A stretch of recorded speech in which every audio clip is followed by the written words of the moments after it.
Good morning and welcome to our case of the week for January 12th, 2021. I hope the beginning of your year is off to a good note. It's been a rather auspicious year in the world as a whole, and I hope that you and your family are staying safe and healthy. I'm Kelly Twigger, CEO and founder of 𝐸discovery Assistant and principal at ESI Attorneys. ACEDS and 𝐸discovery Assistant have teamed up to create this live stream event each Tuesday morning to help educate lawyers and legal professionals on 𝐸discovery case law, and also to discuss the practical implications of decisions so that we can make better decisions. As many of you know, 𝐸discovery Assistant maintains a curated database of 𝐸discovery decisions tagged by issues, including the issues that we're going to discuss today, which are proportionality, protective order, failure to produce, and costs and fees. Our database includes roughly 3,300 decisions tagged with issues on proportionality, 2,150 of which also include a failure to produce, and 808 of those cases are from 2020 alone. So lots happening on the 𝐸discovery issues space, and we're going to dive into a new case this week. This one comes to us courtesy of one of our listeners who asked for a particular topic, and so we're going to dive into proportionality on discovery requests and requests to admission specifically. Before we get started, as always, the link to the case on 𝐸discovery Assistant is included in the comments on the event page in LinkedIn. So if you're watching this on another platform, you'll want to jump over to LinkedIn. The repeat of this video will also be available on our blog each Thursday of the week. If you're a subscriber to the blog, which you can sign up at 𝐸discoveryassistant.com, those will be delivered to your inbox for you to be able to view as well. The public link that is in there for 𝐸discovery Assistant is available to anyone, even non-users. If you're interested in signing up for a trial for 𝐸discovery Assistant, you can do that again at 𝐸discoveryassistant.com.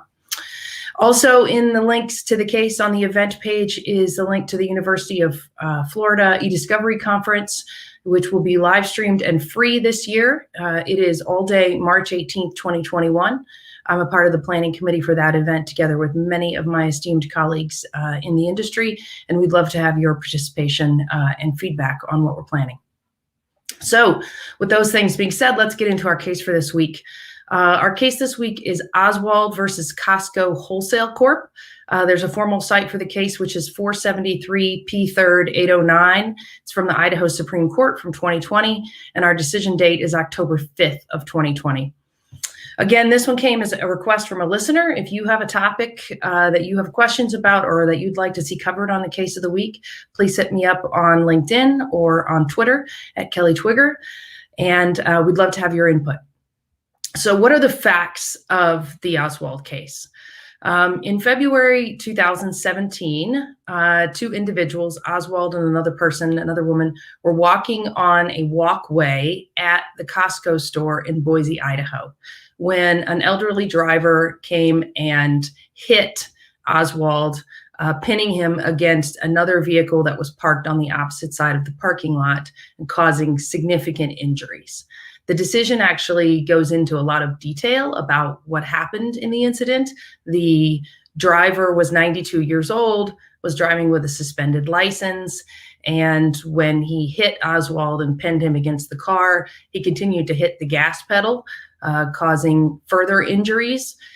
Fortunately, the other car that he was pinned against, driver was in it and was able to move his car to move out of the way, and there were emergency personnel that happened to be on the scene at Costco to be able to assist. Nevertheless, Oswald suffered severe injuries and brought claims against both the driver and Costco.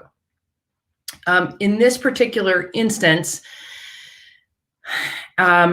there's a discussion in the decision about the walkways at Costco and also the ability to access certain parking spaces because they're ADA compliant, and that there's area outside of those parking spaces for folks to get out of their car and be able to take out a wheelchair and be able to get into a wheelchair or other devices they might need for walking.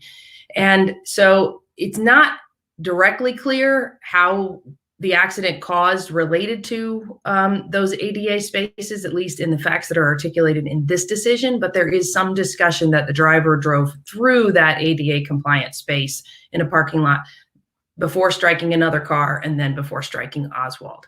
And that's important because of the scope of the discovery request that we're going to cover later. The plaintiffs sued both the driver and 𝐂𝐨𝐬𝐭𝐜𝐸. They eventually, the 92-year-old driver passed away during the context of the litigation, and his estate became a party, and the claims against the estate were ultimately resolved. So the case proceeded against 𝐂𝐈𝐿𝐴. And the theories against 𝐂𝐈𝐿𝐴 were premises liability, negligence and willful wanton conduct, negligent infliction of emotional distress, and intentional infliction of emotional distress. In essence, the plaintiffs alleged that the walkway that the plaintiff and his companion were walking on was unsafe because it invited pedestrians to use a pathway that was unprotected from vehicle incursions, and that 𝐂𝐈𝐿𝐴 failed to provide necessary protection against such incursions. They allege that 𝐂𝐈𝐿ACE knew or should have known that its parking lot design and pedestrian pathway configuration created an unreasonable risk of harm to those walking on the subject pathway between the rows of ADA parking stalls. And these aspects of the decision are important, of course, because we have to look at whether the discovery, which we're going to address, was proportional to the claims of the case. So it always goes back to the claims of the case and what the elements are that you're trying to prove in terms of determining the reasonable scope of discovery. Plaintiffs also allege that the walkway was dangerous and that 𝐂𝐈𝐿ACE had a duty to warn people because there was a high degree of probability that harm would result. In terms of its negligence claim, the plaintiffs also asserted that 𝐂𝐈𝐿ACE had violated its duty of care by failing to protect against the reasonably foreseeable and harmful conduct of third parties. So how did the case progress? Well, the parties exchanged a first set of discovery, and that's not at issue in this case. What's at issue here is the second set of discovery that was served to 𝐂𝐈𝐿ACE.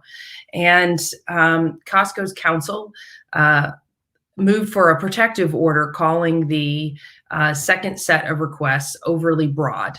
And among other requests, the discovery in that second set called for 𝐂𝐈𝐿ACE to disclose on a nationwide basis any incident where it was aware of a vehicle impacting anything in its parking lots. And as we can tell from the facts of this case, that's a pretty broad ask. Generally in premises liability cases, not always, but sometimes you'll have a database of incident reports. We see that more with trucking companies or with other providers who are literally using transportation on a regular basis in the context of providing services. And those incident databases usually can be sorted in certain ways. In this particular case, there's no discussion as to whether or not 𝐂𝐈𝐿ACE maintains such a database, but even if they had, asking for every incident in the database related to this particular incident is pretty broad given the facts of the case. That you had a 92-year-old driver who, with a suspended license, who was clearly out of control and driving erratically. So how did things play out here? 𝐂𝐈𝐿ACE objected to the request as overbroad and sought a protective order, which procedurally is the way that you want to go. And we're going to talk about why it's important to start making sure that you're defining the scope of your discovery, even if you need court intervention to be able to do that. And you're going to see why it's really important in this particular hearing, in this particular case, but also strategically, as we reviewed in our last case of the week when we talked about making sure you get an order on a motion to compel so that you have a basis for sanctions under Rule 37E, you're also going to want to be able to move for a protective order on the scope of discovery so that you understand what you're required to do. During the hearing on the motion for a protective order, the court looked at the second set of discovery requests and made some pretty big generalizations about how overbroad the requests were. And following the hearing, the court ordered that 𝐂𝐈𝐿ACE did not need to respond to the second set of discovery requests at all, and instead offered some comments to the plaintiffs as to how they could sufficiently narrow the set of discovery requests to be able to get information that would be proportional to the needs of the case. The plaintiffs then went back and revised their discovery, resubmitted it to 𝐂𝐨, and 𝐂𝐨 again objected and moved for a protective order. The court found that 𝐂𝐨 had not met its obligation to meet and confer prior to moving for the protective order and required the parties to meet and confer. Following a meet and confer, the parties were able to narrow the scope of the discovery requests, and it's difficult to tell from the decision whether they were ever actually responded to. But there was no court order issued on the second motion for a protective order or as to whether or not 𝐂𝐨 needed to be compelled to respond to those revised discovery requests. And that becomes important later because on appeal, 𝐂𝐨 argued, that the issue was not preserved for appeal because there was never a ruling from the court as to whether or not the second revised set of discovery requests were overbroad. So that became really important. Once the court resolved the discovery dispute related to the first set of discovery requests in 𝐂𝐨's favor, 𝐂𝐨 then moved for summary judgment. So, right, one of the things that we always have to take into account when we're reading these cases is the timing of what's happening. Many times it can be months and months to get a ruling on a decision, and the case continues to move forward. So 𝐂𝐨 moved for summary judgment in the interim, and ultimately the district court granted summary judgment to 𝐂𝐨 on all of its claims and ruled that 𝐂𝐨 had no notice that its walkway was a dangerous condition, and therefore it owed no duty to redesign it or warn pedestrians about it. And following summary judgment, issued dismissal of plaintiff's claims with prejudice. In doing so, the trial court cited 26 cases from other jurisdictions for the proposition that injuries caused by out-of-control vehicles in parking lots were unforeseeable as a matter of law. And it reasoned that the out-of-control nature of such incidents rendered them so improbable that a reasonably prudent person would not take them into account. Following that ruling, the plaintiffs appealed the grant of summary judgment and the ruling on discovery together with a couple of other issues. So there are segments of this particular decision that we're discussing that are unrelated to the discovery issue. So just focusing directly on the discovery issue on appeal, the Supreme Court held that the grant of the protective order on the original set of discovery requests was not an abuse of discretion. And the court looked at the plaintiff's argument that the comments that the district court made where it was trying to help the plaintiffs narrow the discovery request to a set that would be acceptable under the laws of proportionality. The plaintiffs argued that those comments actually tainted discovery and inappropriately narrowed the scope to only accidents that occurred in the ADA area of parking lots where a car intruded into a walkway because the driver experienced pedal error. And that's a very narrow focus. The Supreme Court looked at the consideration of the district court's comments and actually reiterated a number of them in the decision. It's difficult to be able to do the analysis as to whether, in fact, that is what the district court's comments were. It's not what's reflected in this decision. So again, we always have an obligation to be able to represent our clients here, but we've got to make sure that when we're spinning, when we're reiterating what's happened and how things can be perceived, in this case, the district court's comments, we need to make sure that they're accurate. And whether they are here or not is unclear from what's included in this decision. On reviewing the the appeal for abuse of discretion standard, the Supreme Court looked at the scope of discovery that's defined by Idaho Rule 26. It's consistent with Federal Rule of Civil Procedure 26. And the court identified that the commentary to Rule 26 is specifically designed to address the issue of disproportionate discovery if it's burdensome. The court also found that the second set of requests required 𝐂𝐨 to provide discovery on a nationwide basis of any incident of a vehicle impacting anything, which was overly broad. The court found that the trial court used its discretion to limit discovery where the burden or expense of proposed discovery outweighs its likely benefit, considering the needs of the case, the amount in controversy, the parties' resources, the importance of the issues at stake in the action, and the importance of the discovery and resolving the issues. Those are your factors for proportionality that are set out in Rule 26b1, and they're mirrored in the Idaho equivalent. One of the key notes from the Supreme Court is that they cite to the trial court's comment. The court said, as I look through these discovery requests, there isn't a single one that I think isn't overly broad. And that's pretty telling. We've got to start drafting narrow requests. Sometimes it's difficult when you don't know how organizations work and what kind of information is available, but there are ways to solve that. There are meet and confers, there are 30B6s, there is going to the court on a motion to compel and claiming that you're not able to get information to sufficiently narrow, and have the court mediate that. The district court found that even the case with the requests for admission that were submitted on the second set was that they were overbroad. Now note here that the trial court said that the answers would not be admissible at trial because the questions are so broad as to be meaningless in the context of the dispute to be litigated. The Supreme Court looked at that analysis and said that that's not right. Under Rule 26, the standard is not whether they are admissible, but whether they are overbroad and not proportional to the needs of the case. Now, we talked about this a little bit earlier, but one of the key pieces here is that because the parties resolved the issue on the revised set of discovery requests, the plaintiff never followed up and secured a ruling based on the district court's earlier comments.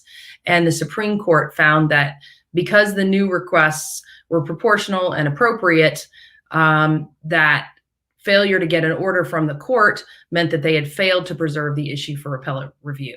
So even though the court did the analysis on it, it essentially held that this issue had not been preserved for review. So what are our takeaways from this Costco case? Well, I think first, and perhaps most importantly, is know and understand the process to challenge overbroad discovery requests. We've been kind of talking for the last few weeks as we've been doing our case of the week that discovery is happening rapidly, but you've got to be forward thinking in how you're dealing with discovery. What are the ramifications of what you're asking for and what's going to happen in the future? So when you have overbroad discovery requests that you're responding to, you need to object timely and appropriately under the rules. Remember that we can't use boilerplate objections, and each request, each response or each objection has to be specific to the request. So in this particular instance, you'd need to you would need to object on the grounds of proportionality that the request here for incidents that are nationwide with any vehicular incident would be overbroad and not proportional to the needs of the case. Once those objections are made, if the other side continues to persist, then you need to meet and confer. Note that those objections that you put forth will be at issue on any motion to compel later on. And so you need to be able to defend those. A lot of times with objections or discovery responses, we may not put the time and thought into every single one. Maybe we don't have all the information from our client yet. So you need to amend those discovery responses if you learn new information or you know that your objections need to be more specific. Whereas previously in discovery, before we got into so much ESI, 15 years ago, it didn't seem as important or I didn't see it challenged as much. Now I'm seeing those objections being challenged on a regular basis. And so be thoughtful about those, amend them as necessary. Meet and confer effectively. And if you can't resolve on a meet and confer, then if you're still challenging the breadth of the discovery request, you need to move for a protective order. Simply leaving the meet and confer as a non-resolution is not going to be effective later on in the case. So, and if you're the one putting forth the discovery request, you need to move to compel. You need to get a ruling from the court on the scope of what is permissible discovery when there's not an agreement. In addition, if you're the responding party, you need to get the information together to respond to the discovery request in the event that is ordered. Oftentimes, we see that these discovery requests are when they are ordered on a motion to compel or a motion for a protective order is denied, there's a short window that the court orders for the discovery to be responded to. And depending on the location and information of that data, or in this case, information from a database, it may take a while to get that information and to make appropriate decisions about how you want to respond to it, additional meet and confers, but you still have to meet that court deadline. So failure to meet a court deadline following an order is going to be a basis for sanctions under Rule 37 because you've got a court order that you will have missed responding to. So it's really important that you be prepared to respond, even when you feel you're on 100% footing with the notion that the discovery requests are unduly burdensome. You know, get together the information, or at least make it accessible so that you can get it quickly and be able to respond quickly. Where the resolution of discovery issues are done through the parties, you need to consider if that's going to have a huge impact on your case going forward, that you'll need to seek a ruling in order to preserve that issue for appeal. You know, that was kind of a non-issue in this case because the Supreme Court affirmed the ruling on summary judgment. There wasn't a lot on the merits here for liability for Costco. And so, you know, that the failure to preserve that issue for appeal was not outcome determinative here, but it could be outcome determinative in another situation. So keep that in mind. Make sure you get a ruling where necessary in order to preserve things for appeal. Now, last really piece is we need to make sure we're drafting appropriately crafted discovery and that we're reviewing that discovery when it comes in and understanding how we need to object to it. Rule 26B1 under the Federal Rules of Civil Procedure and the state equivalents, you know, include the 6 factors for proportionality. And that rule states that parties may obtain discovery regarding any non-privileged matter that is relevant. Remember that we took about the language of reasonably calculated to lead to the discovery of admissible evidence. It's now relevant to any party's claim or defense and proportional to the needs of the case. And then there are 6 factors that define whether it's proportional to the needs of the case. Considering the importance of the issues at stake in the action, the amount in controversy, the party's relative access to relevant information, the party's resources, the importance of the discovery in resolving the issues, and perhaps the most important factor is whether the burden or expense of the proposed discovery outweighs its likely benefit.